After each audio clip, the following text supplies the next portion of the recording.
Benny the Bear's Adventure. In a peaceful forest, where the trees stood tall and the rivers sang softly, there lived a small brown bear named Benny. Benny was a curious little bear, always dreaming of adventures beyond the forest. While the other bears loved to nap under the sun or enjoy jars of honey, Benny often gazed at the mountains in the distance and wondered, what lies beyond those peaks? What treasures might be hidden there? One bright morning, Benny woke up with excitement.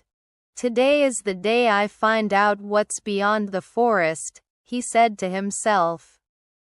He packed his small bag with some fresh berries, a jar of honey, and his warm blue scarf. Before leaving, he waved goodbye to his friends, who looked at him with sleepy eyes.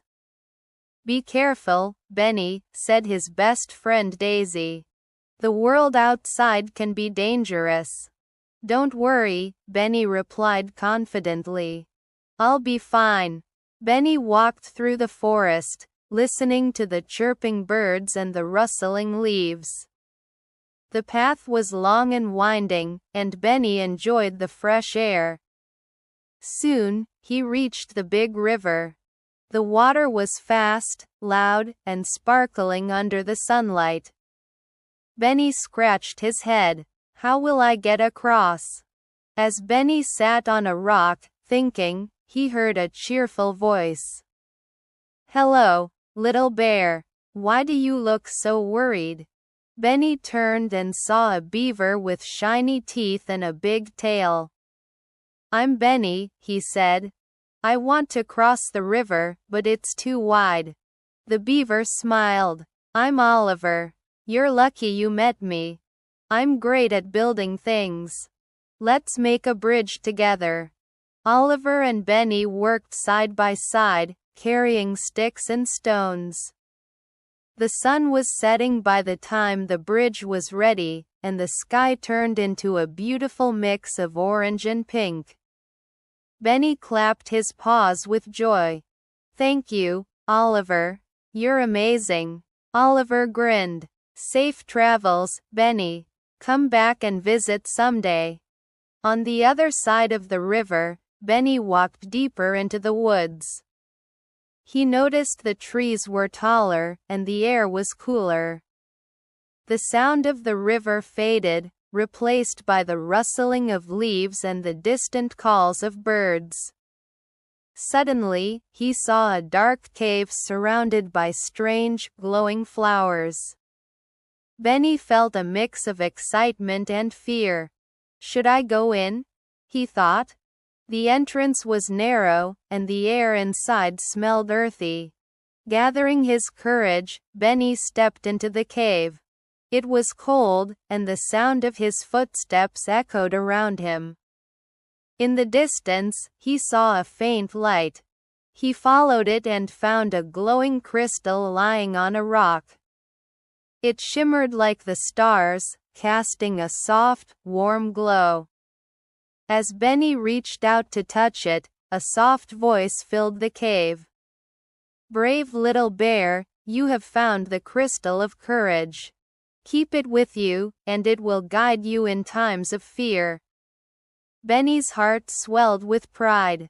He carefully tucked the crystal into his bag and left the cave, feeling braver than ever. The cave seemed darker now, but Benny wasn't scared. He felt stronger with every step. As Benny walked along a narrow path, he suddenly heard a growl. He froze and looked around. Out of the bushes came a large gray wolf with sharp teeth and piercing eyes. Benny's heart began to race. "What do I do now? What are you doing in my forest?" the wolf growled. Benny felt his paws tremble, but then he remembered the crystal. It glowed softly in his bag, giving him strength. Benny stood tall, even though he was small. "I am just passing through. I don't mean any harm." The wolf tilted his head, surprised by Benny's calmness. He stepped closer, sniffing the air. Benny's heart pounded in his chest, but he didn't move. The wolf stared into Benny's eyes for a long moment. "You're braver than you look, little bear," said the wolf. "Most animals run away from me. You may pass." Benny smiled, feeling a wave of relief. "Thank you for letting me pass," he said, and the wolf nodded before disappearing into the trees. After days of walking, Benny finally reached the mountain. It was tall and rocky, with snow at the top. The climb was difficult. The rocks were sharp, and the wind was cold, but Benny didn't give up. He thought about his friends back home and the stories he would share with them. As he climbed higher, Benny noticed the view was getting better. The trees looked smaller, and the river far below seemed like a thin silver line. The higher he went, the more the world opened up. Benny was amazed by how big everything was. He had never seen anything like it before. When Benny reached the top, he gasped. The view was breathtaking. He could see forests, rivers, and hills stretching far and wide. "The world is so much bigger than I imagined," he whispered. The mountain felt peaceful, and Benny sat down to enjoy the beauty around him.